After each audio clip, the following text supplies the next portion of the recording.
Firman Tuhan Harian. Dalam rencana Tuhan selama beberapa ribu tahun, ada dua bagian pekerjaan yang dilakukan dalam daging. Pertama adalah pekerjaan penyaliban, di mana Dia memperoleh kemuliaan. Yang kedua adalah pekerjaan penaklukan dan penyempurnaan pada akhir zaman, di mana Dia memperoleh kemuliaan. Inilah pengelolaan Tuhan. Jadi, jangan menganggap pekerjaan Tuhan atau amanat Tuhan kepadamu sebagai hal yang sepele. Engkau semua adalah ahli waris dari kemuliaan yang lebih besar dan kekal. Dan ini ditetapkan secara khusus oleh Tuhan. Dari dua bagian kemuliaannya, yang satu terwujud dalam dirimu. Keseluruhan satu bagian dari kemuliaan Tuhan telah dianugerahkan atas engkau semua, agar itu menjadi warisanmu. Inilah peninggian Tuhan bagimu, dan ini pula rencana yang telah ditetapkannya sejak dahulu.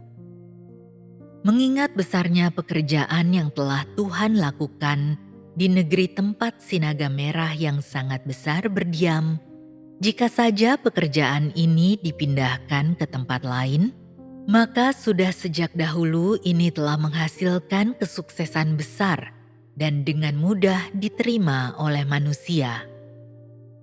Selain itu, pekerjaan ini akan jauh terlalu mudah diterima bagi para rohaniwan barat yang percaya kepada Tuhan, karena tahap pekerjaan yang dilakukan Yesus adalah sesuatu yang bisa dijadikan contoh. Itulah sebabnya Tuhan tidak bisa mencapai tahap pekerjaan untuk memperoleh kemuliaan ini di tempat lain.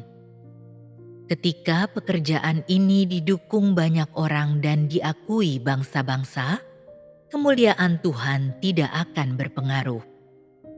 Justru inilah makna penting istimewa dari dilaksanakannya tahap pekerjaan ini di negeri ini. Tak seorang pun dari antaramu yang dilindungi oleh hukum. Sebaliknya, engkau semua dihukum oleh hukum. Bahkan, yang lebih jadi masalah adalah orang-orang tidak memahamimu. Entah itu kerabat, orang tua, para sahabat, atau rekan-rekanmu, tak seorang pun dari antara mereka yang memahami dirimu. Ketika engkau dibuang Tuhan, mustahil bagimu untuk melanjutkan hidup di bumi, tetapi meskipun demikian, manusia tidak tahan berada jauh dari Tuhan. Inilah arti penting penaklukan Tuhan atas manusia, dan inilah kemuliaan Tuhan. Hal yang engkau semua telah warisi hari ini melampaui warisan para rasul dan nabi dari sepanjang masa, dan bahkan lebih besar daripada warisan Musa dan Petrus. Berkat-berkat tidak bisa diperoleh dalam waktu 1 atau 2 hari, melainkan harus didapatkan melalui pengorbanan yang besar.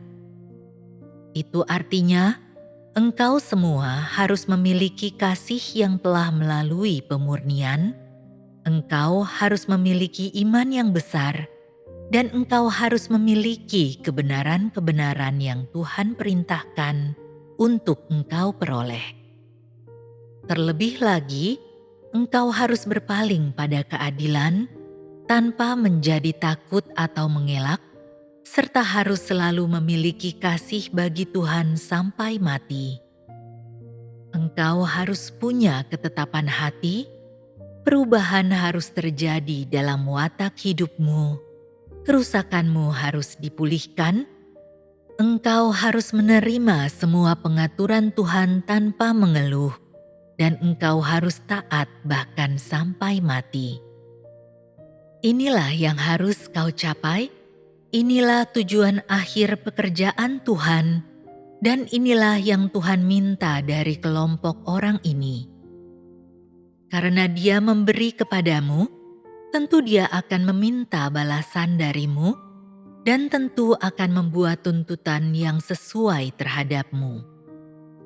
Karena itu, ada alasan di balik semua pekerjaan yang Tuhan lakukan, yang menunjukkan mengapa berulang kali Tuhan melakukan pekerjaan yang menetapkan standar yang tinggi dan tuntutan yang ketat.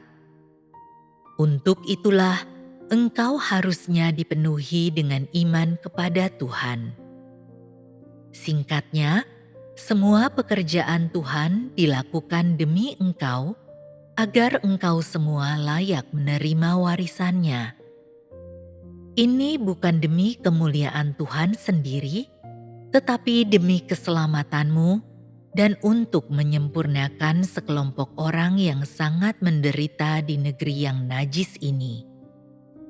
Engkau harus memahami kehendak Tuhan.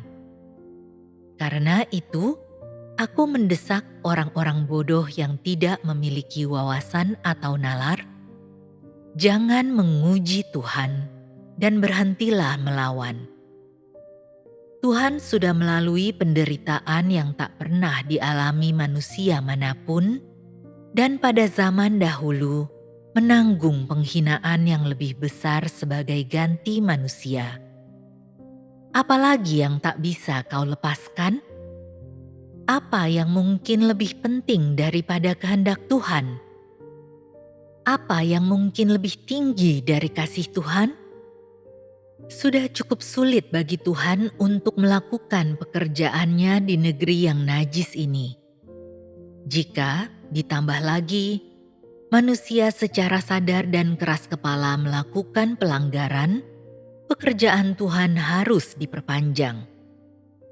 Singkatnya, ini bukan demi kepentingan siapapun, ini tidak menguntungkan siapapun. Tuhan tidak terikat oleh waktu, pekerjaan dan kemuliaannya yang terutama. Oleh sebab itu, Dia akan membayar harga apapun demi pekerjaannya, berapa lama pun waktu yang dibutuhkan. Inilah watak Tuhan. Dia tidak akan beristirahat sebelum pekerjaannya tuntas. Pekerjaannya hanya akan selesai ketika Dia memperoleh bagian kedua dari kemuliaannya.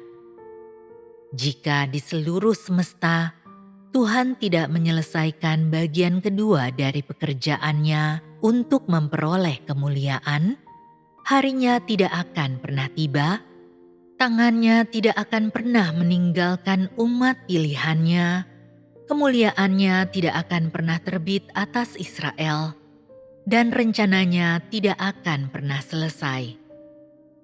Engkau semua harus bisa melihat kehendak Tuhan dan harus melihat bahwa pekerjaan Tuhan tidak sesederhana penciptaan langit dan bumi dan segala sesuatu. Ini karena pekerjaan hari ini merupakan transformasi mereka yang telah rusak, yang sudah mati rasa sepenuhnya, untuk menyucikan mereka yang diciptakan tetapi diproses oleh iblis. Ini bukan penciptaan Adam dan Hawa, apalagi penciptaan terang atau penciptaan setiap tumbuhan dan binatang. Tuhan menyucikan hal-hal yang telah dirusak iblis dan kemudian mendapatkan mereka kembali. Mereka menjadi milik kepunyaannya, dan mereka menjadi kemuliaannya. Ini tidak seperti yang manusia bayangkan. Tidak sesederhana penciptaan langit dan bumi dan segala isinya, atau pekerjaan mengutuk iblis hingga ke jurang maut. Tepatnya, ini adalah pekerjaan transformasi manusia, mengubah hal-hal negatif dan bukan miliknya menjadi hal-hal yang positif dan menjadi kepunyaannya. Inilah kebenaran di balik tahap pekerjaan Tuhan ini. Engkau harus memahami ini dan jangan menggampangkan keadaan. Pekerjaan Tuhan bukanlah pekerjaan biasa.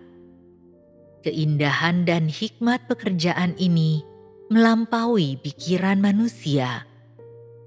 Tuhan tidak menciptakan segalanya selama tahap pekerjaan ini, tetapi Dia pun tidak menghancurkannya. Alih-alih, Dia mentransformasi segala hal yang diciptakannya dan menyucikan semua yang telah dinajiskan oleh iblis. Demikianlah, Tuhan memulai sebuah inisiatif yang besar yang mencakup seluruh arti penting pekerjaan Tuhan.